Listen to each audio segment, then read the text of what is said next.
ഞാൻ 2 month വിസിറ്റിങ്ങിനെ വന്നത്. Okay. അത് കഴിഞ്ഞിട്ട് 1 മാസം കൂടി എക്സ്റ്റെൻഡ് ചെയ്തിട്ട് എനിക്ക് കിട്ടിയത്. ഓക്കെ. ആ വിളിച്ചോ, ഒരു മിനിറ്റ് സ്പീക്കറിൽ ഇട്ടോളി.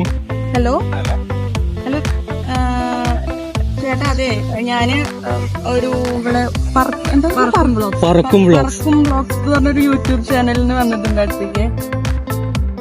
അപ്പൊ അവര് പറഞ്ഞ ഒരു ടാസ്ക് തന്നതാണ്. എന്താ ഒരു ജോബ് ഏജൻസിയുടെ പേര് പറഞ്ഞുതരാം. 5 മിനിറ്റിനുള്ളിൽ, 5 മിനിറ്റ് ടൈമുള്ളൂ. ചേട്ടൻ അറിയുന്ന ഒരു പേര് പറഞ്ഞുതരോ? ഏതാ? Alliance recruitment agency. എവിടെയാണ്? കുജൈറ സൈഡ്. ഓൺലൈനിൽ. Okay guys, okay. നിങ്ങൾ 2 മിനിറ്റിന്റെ ഉള്ളിൽ നിങ്ങളെ ഏജൻസിന്റെ കാര്യമാക്കി തന്നുകൊണ്ട് നമുക്ക് ഒരു റിവാർഡ് വരുന്നുണ്ട്. കൺഗ്രാറ്റ്സ് കേട്ടോ. Thank you.